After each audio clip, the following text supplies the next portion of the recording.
Hi, my name is Keith Dunnavant, Manager of Data Center Cooling Solutions for Munters, North America. I'll be presenting now on part 2 of a 3-part series on the indirect air side economizer cycle.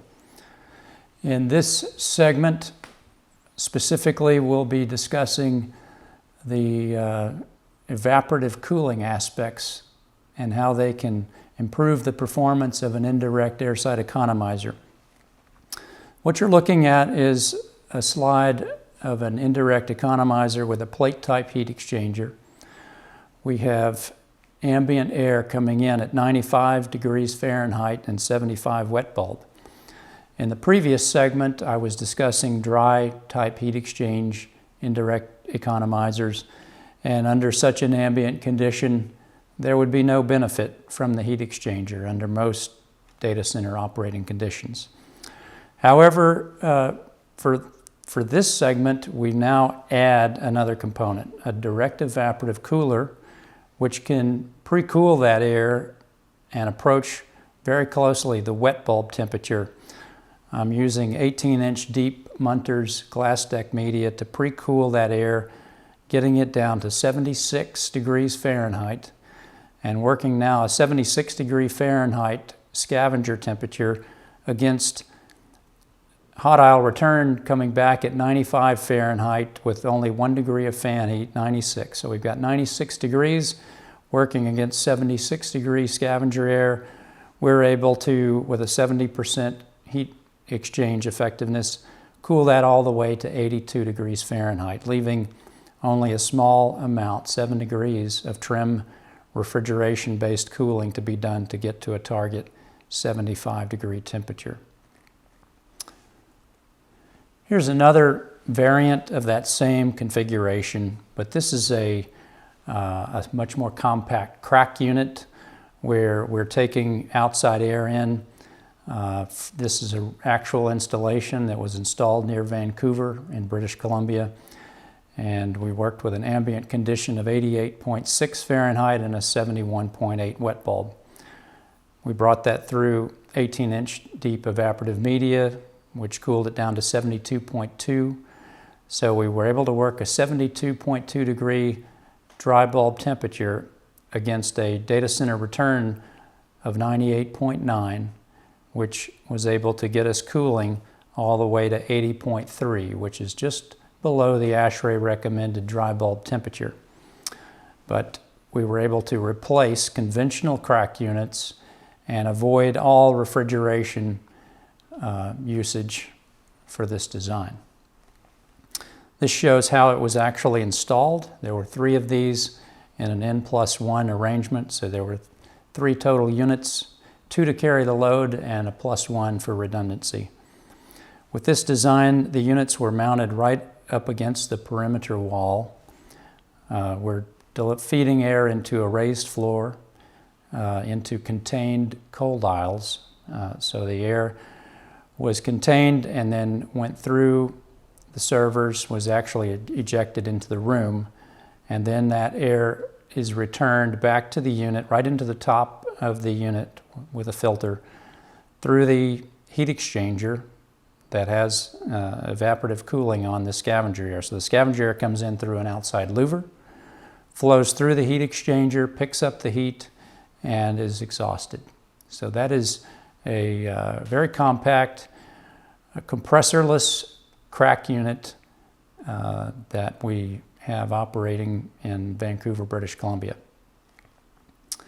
That approach is a very effective approach and has some benefits to having a dry heat exchanger and disposable evaporative media.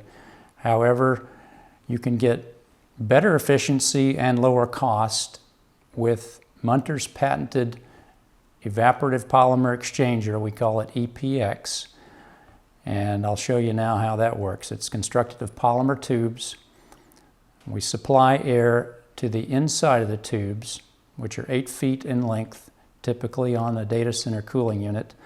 The air flows through the tubes, is discharged out the back side, and we bring outdoor air in at the bottom. It flows over the heat exchanger bundle, which we wet during the warm conditions, and then that outdoor air is exhausted.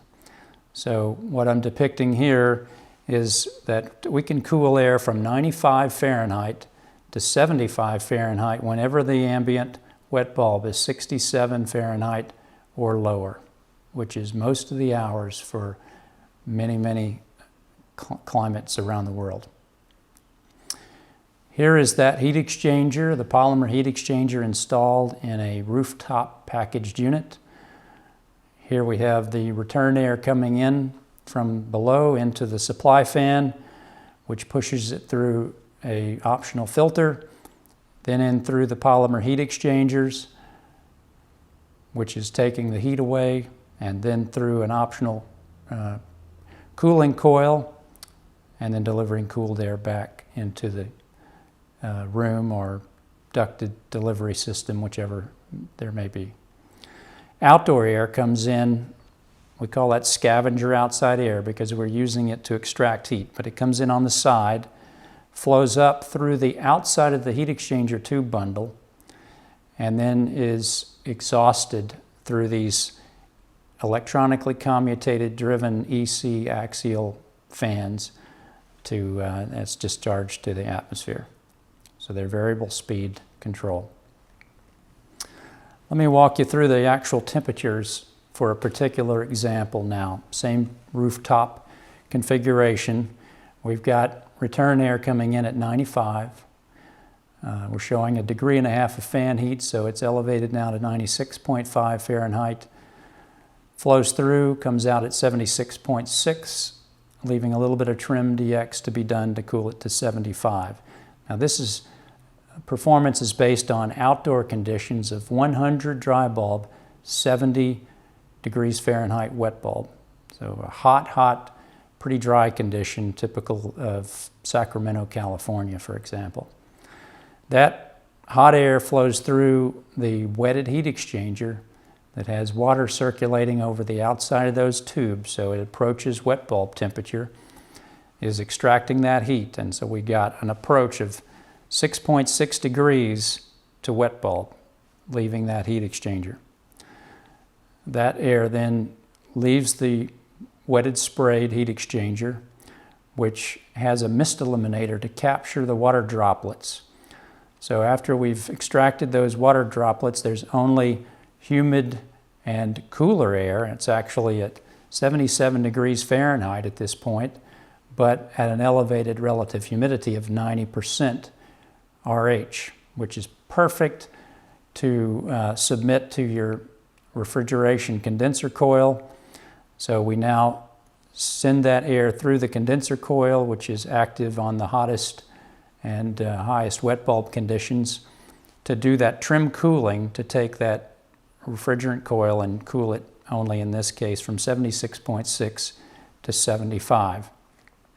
So we have the heat of rejection from the refrigeration cycle, and that then exits.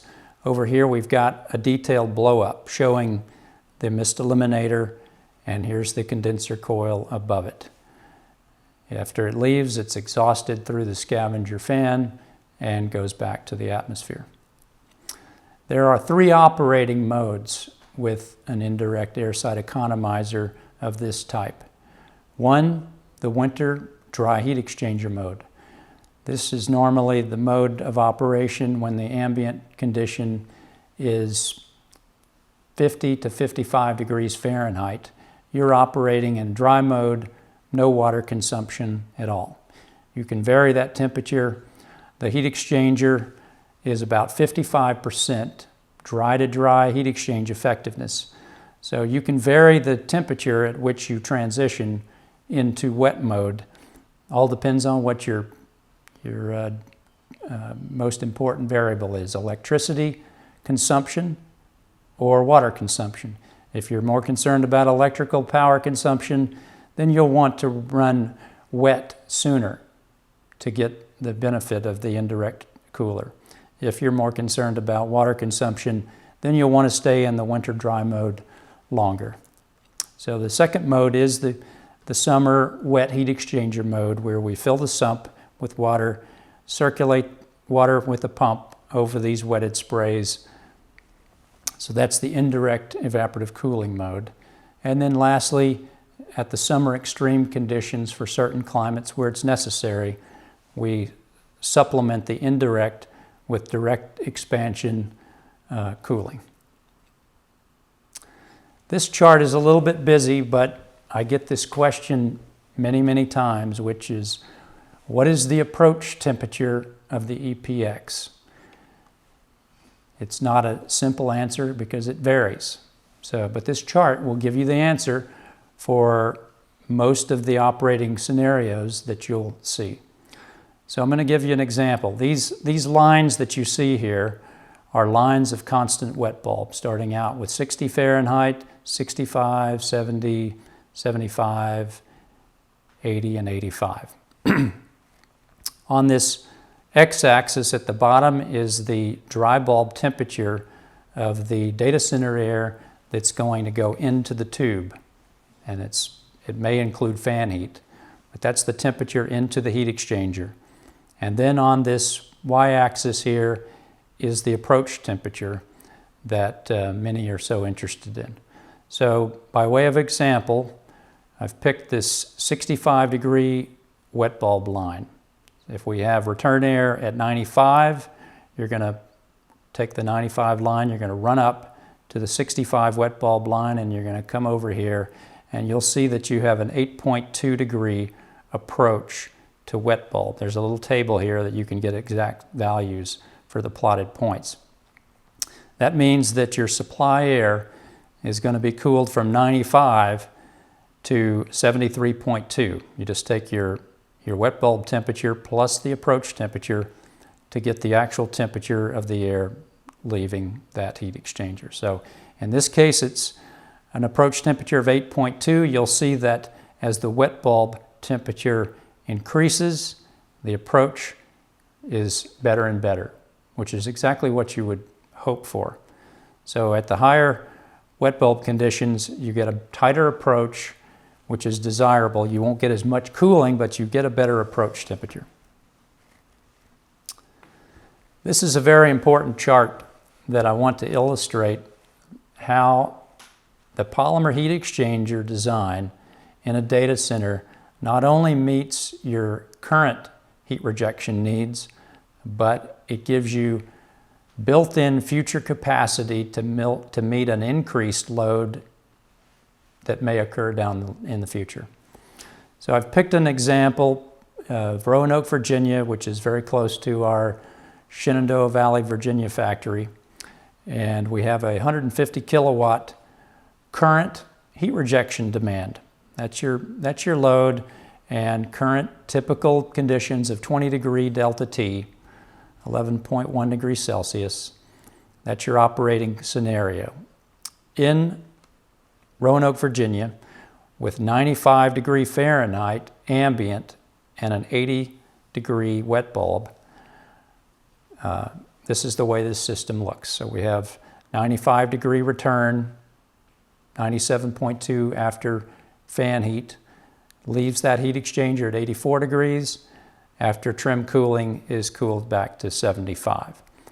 That requires, for this 150 kilowatt unit, which is about a 25,000 CFM nominal supply air condition, it's requiring 19.25 tons of DX, and it's operating at a coefficient of performance of 4.7. Now let's walk you through a potential future operating scenario where the return air may be elevated to 115 degree Fahrenheit. After fan heat, the same amount of fan heat, 117.2, exits the heat exchanger at 88.7. You'll notice we raised the temperature by 20 degrees Fahrenheit, but the polymer heat exchanger took out almost all of the excess heat. It's leaving at only 4.7 degrees warmer than it was when we fed that with 97.2 degree air. So it shows the beautiful nature of an indirect cooler's ability to extract lots and lots of extra heat. The warmer the return air temperature is, the more heat of rejection that you'll get. So now we've come out at 88.7. If you're willing to operate at what is already towards the upper end of ASHRAE recommended dry bulb conditions of 80 degrees Fahrenheit, now you'll see that that machine is rejecting 253 kilowatts of heat. We're operating now at a 35 degree Fahrenheit delta T, and we only need 18 tons of DX to cool it from 88.7 to 80, and we're operating at a coefficient of performance of 7.9. So the beauty of the Munters Oasis Indirect Cooler is we're meeting your needs today, and we're going to be able to meet your excess capacity needs in the future. Here's the actual heat exchanger. You will see the individual tubes. You will see that these are 8 feet in length. And there's just a tremendous amount of surface area to reject the heat to. Some of you may wonder, why is it constructed of a polymer? And we're going to have a whole supplement, a video segment to address that in the future. But it's made out of a polymer because it's corrosion resistant, it's scale resistant, the tubes are flexible and they will shed the scale that builds up over time as we're wetting and evaporating water on the surface. It's also lower cost. Here's the individual tubes inserted into the header, and then this shows the heat exchanger tubes after the sealant has been applied. So you have a watertight seal, and then this is just a much larger photograph of the inlet face of the heat exchanger. And here you see a blow-up of the heat exchanger tubes and the extended surface area that we have. You may wonder too about the heat transfer effectiveness using a polymer. Polymers, as you know, have a poor thermal conductivity. However, it's a very thin-walled membrane, and when you have water evaporating on the surface, of the outside surface, it's very insignificant, whether that's made of copper, aluminum, or a polymer. And in a subsequent video segment, you'll understand that in a lot better clarity. This is showing the top of the heat exchanger bundle where the scavenger air would exit. And here you see the water manifold and the nozzles that distribute the water over the outside of those tubes, and then the drift deck mist eliminator media that Munters makes. Here you see the water spray in action, wetting the outside of those tubes during the indirect cooling mode. And here we have a look at an actual packaged unit in operation while the pump is circulating water over those tubes. So you bring in scavenger air through the side, through a roughing filter, up through that bundle of wetted tubes, which is extracting the heat from the data center air that's flowing through the inside. This is a close-up of the wetted heat exchanger bundle. An indirect cooler is just like a fluid cooler or a cooling tower in that you have water treatment concerns. So Munters has a water treatment guide for indirect evaporative coolers to give you advice on what's necessary to treat the water properly. All of our units have conductivity controls, integral, with an automatic bleed cycle to maintain the solids. And often that's all that's required. Sometimes you may need additional water treatment, and that's all addressed in this water treatment guide. Here you see the scavenger air inlet screens, which are cleanable with a vacuum, easily removable, just to take the bugs and large stuff out to help keep the sump a little bit cleaner. And here you see a blow up again showing that mist eliminator with the scavenger air flowing through it into the condenser coil, which is 1 or 2 rows deep normally, And it's coated with Thermoguard for corrosion resistance against biocides and things that could be added potentially to the sump water. The Munters EPX heat exchanger has been extensively tested at our own labs and tested at Intertech's test lab. And there's a test report available documenting the performance, and the performance has been of our finite difference program has been completely validated with actual measured test data. So you can be assured of the performance of our heat exchanger under all operating conditions. And you'll learn more about that finite difference program in a subsequent video segment. This is an animation to help give you an idea of how this system operates, showing air delivered into a raised floor environment with rooftop units.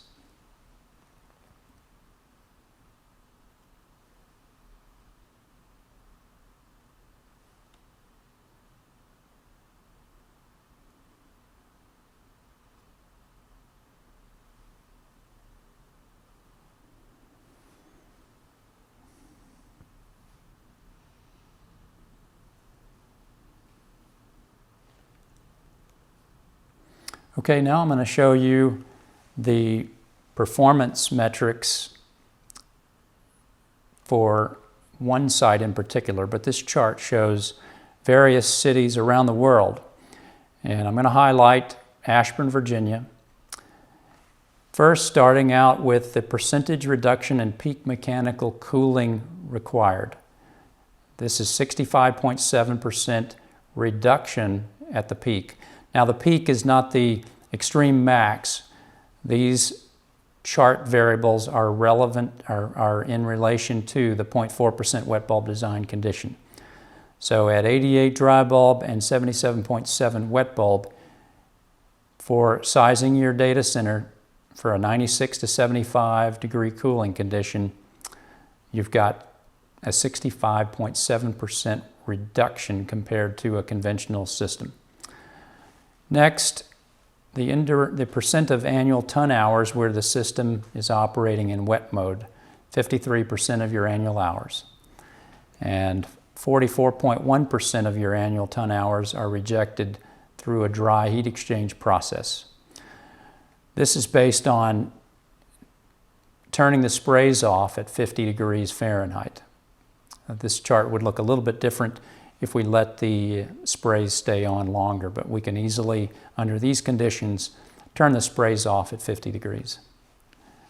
And the percent of ton hours annually where the mechanical cooling is rejecting the heat is only 2.9% of the hours.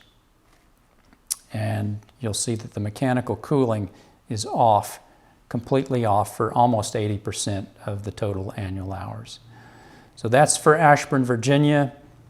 You might be able to find a city close to a data center that you're looking at.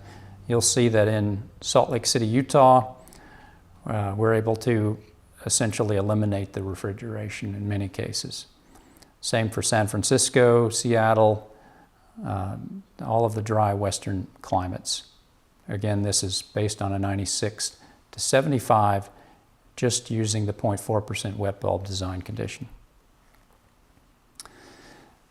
This is the TMY3 weather data, typical meteorological year weather data for a very humid San Antonio Kelly Field condition. So all of the hour by hour weather data is plotted in bins here, and we're looking at a data center example where we have 95 degree return, 96.5 after fan heat, being cooled to 75 degree Fahrenheit. Now you'll see that the actual design, extreme max design, is 85.5. So you're way up here, you've got a nice margin of safety compared to the highest wet bulb bin condition that occurs. So I'm going to show you now a wet bulb line of 75 degree wet bulb. With these conditions, 95 to 75, the IASE Indirect Evaporative Cooler is able to reject 80% of the total cooling load at this red line. Okay, as you go below that line, we're doing progressively more and more until we're at 100% at 67 wet bulb.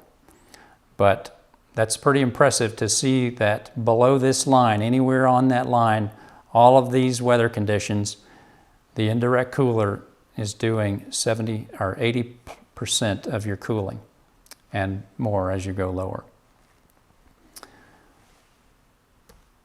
If, on the other hand, you just have a dry heat exchanger that is 65% effective, now you're going to draw a dry bulb line, and to the left of that dry bulb line, the dry indirect air side economizer is doing 65% of the total cooling load to the left of that line. So you'll see why the wetted heat exchanger with indirect evaporative cooling is so much more beneficial than just a dry heat exchanger. You're capturing a larger percentage of the cooling at a point much, much sooner than you can with a dry bulb-based indirect air side economizer. Now I'm going to walk you through various installation configurations. This is a rooftop installation showing air delivered in a flooded room condition. And here we have some Munters rooftop units fitted with a service vestibule on the end. If this is something you're interested in, some of our customers like to be able to get in out of the weather when they're servicing their control cabinets. And we have the ability to pair units up so that you've got two units sharing a common service vestibule. There are a lot of special features that we can offer with our designs. I haven't really spoken about the size range, but we offer these indirect air side economizers at as small as the 23 kilowatt unit, the 4,000 CFM, that little crack unit I showed you at the beginning, all the way up to 100,000 CFM units that are built in sections. But we prefer to build the largest that we can that can be built and shipped in one main segment, and that's about 60,000 CFM, which at about 25 degree delta T is up to 450 kilowatts of heat rejection. So now I'm going to give you some show and tell pictures. This is a 50,000 CFM unit installed on the roof in Quincy, Washington. Another option we offer is to install the automatic transfer switches. So here you have the ATS already installed in the cabinet. And here's an installation, a 4 megawatt data center installed in Australia. These are units installed in Wenatchee, Washington on a co-location data center. And here you have 50,000 CFM units installed in New Jersey. Munters also offers a standard unit that ships in an overseas container. This unit can provide up to 25,000 CFM, which at a 20 degree delta T is 150 kilowatts of heat rejection. It has a lower base stand for the scavenger air to come into. It has a polymer sump. It has all of your valve package and everything contained within that lower stand. It's got all EC driven, both supply fans and scavenger fans, and it's available with a lot of options. Again, this fits in an overseas shipping container, so we've built these and shipped them to Australia and to other locations around the world. This is another configuration that we offer, which is a perimeter mounted unit with a ducted return air that flows around your scavenger exhaust, back into the supply fans, through the heat exchanger cooling coil, and just floods the room. Here's a different configuration of that same general arrangement, but now we have the first thing that the return air sees is the recirculating fans pushing that air through the heat exchanger. the cooling coil, and then dropping down into a lower supply air plenum, and then delivering that air back into either a flooded room or a raised floor, whichever you happen to prefer. Now we have a perimeter-mounted indoor installation where the units are actually pulled inside the building, and we take the scavenger air in through a louver and a roughing filter. It can be introduced into this space in a number of different ways, but here you see a louver and a roughing filter flooding that space, and the units are on stands, taking that scavenger air through into the scavenger fan that's usually a vane axial type fan with a ducted exhaust into a roof hood and out the roof for your scavenger air. So you can have the return air simply flow back around this ducted scavenger, drop into the unit, and flood back into the room itself.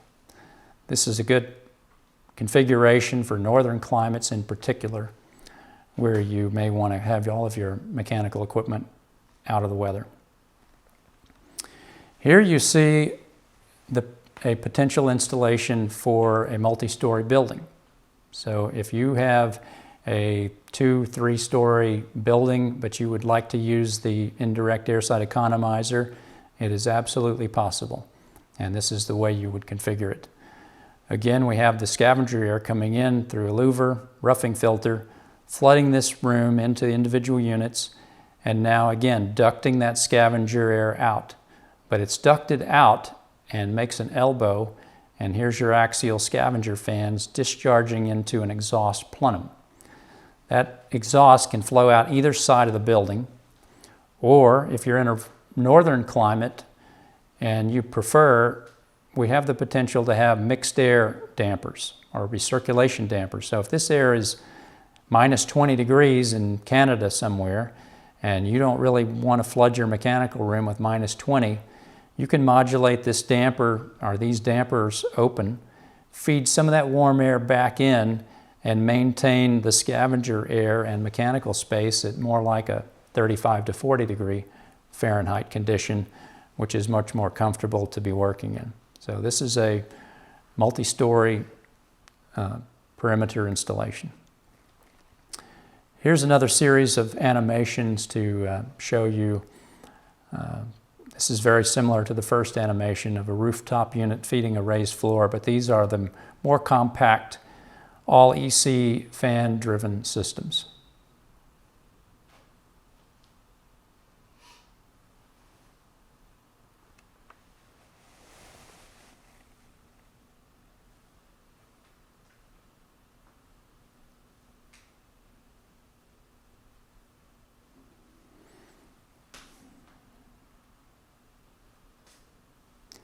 Now we're transitioning to a perimeter-mounted installation where we're using the ducted supply plenum mounted below the unit.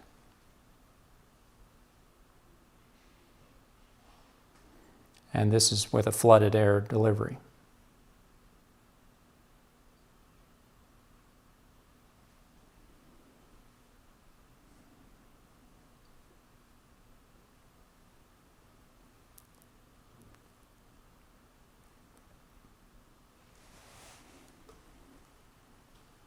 Okay, just a couple other fine points to this design, and what I'm showing here are natural convection dampers.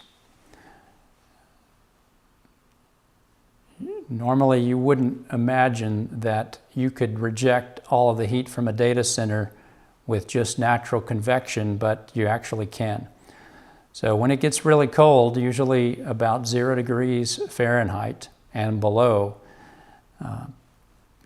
the cold air settles in here, flows over the outside of those warm tubes, and develops a natural convection chimney effect. And you can actually overcool the air if you do not have these natural convection control dampers, which modulate under those extreme cold conditions for leaving air temperature. Here's a 3D model showing those dampers mounted right above the heat exchangers. And here is actual recorded data from a northern Canadian installation. And on the top chart is the ambient condition, temperature in degrees Fahrenheit. And at the bottom, this particular design had dual vane axial Scavenger fans. So what you'll see is that during all of these cold conditions, up to even almost 50 degrees Fahrenheit, the second fan never had to run. It was off entirely the whole time. But as the design condition was below zero, even the first fan was completely off. You'll generally see that the fan ran a little bit as the ambient condition reaches about zero and above.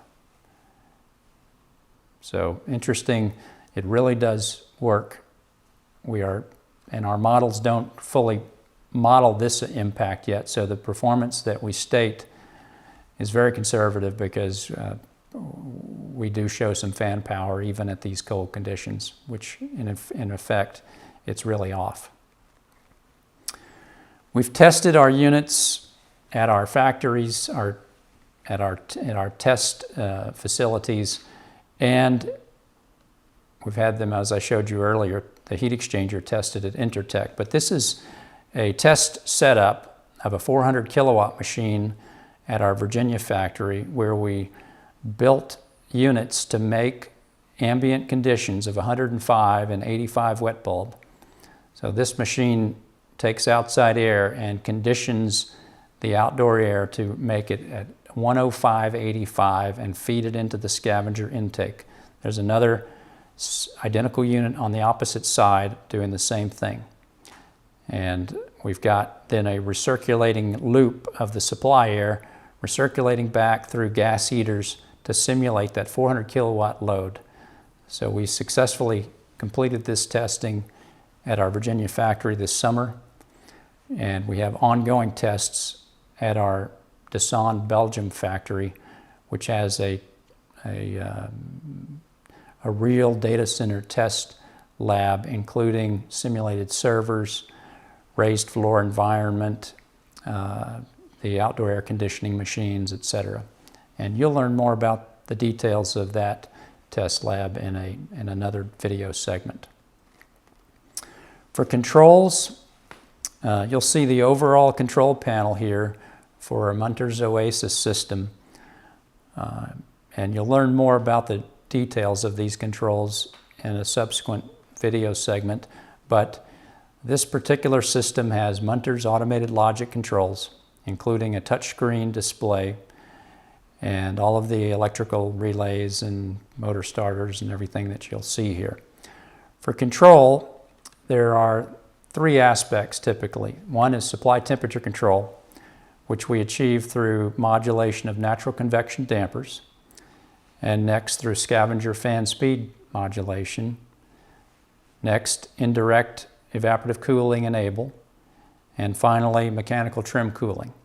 So all of those are in play to maintain your supply temperature. Next, you have supply airflow control. Normally, that is a BMS input because the BMS contractor is usually in the building and measuring the various variables to give the Munters units a commanded speed signal.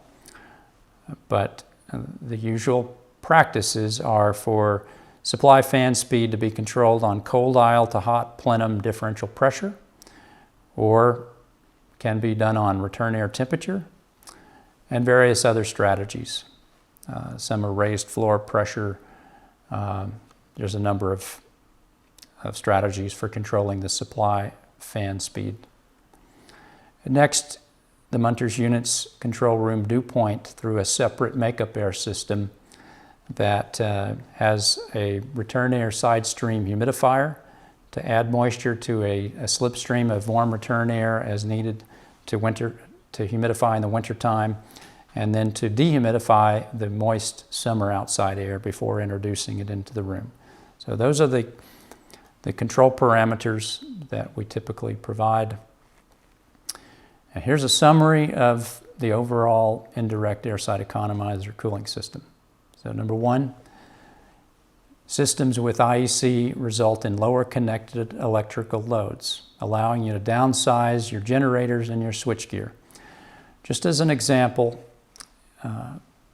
with an 85-degree extreme wet bulb, which covers all of the eastern United States, if you're designing a data center and you're planning to operate with 75-degree supply and 100-degree return, at 85 wet bulb, you can cut your refrigeration in half. That's very significant in the ability to reduce the connected electrical load. So I'm going to walk you through an example in part 3 of this video segment, but very significant. Controls are simple, much simpler than many data center air handling and cooling strategies. Low filtration costs because it's all recirculation air and the Scavenger filters are cleanable. Reduced risk from outdoor air pollutants because you're not introducing outside air except for the purposes of pressurization and humidity control.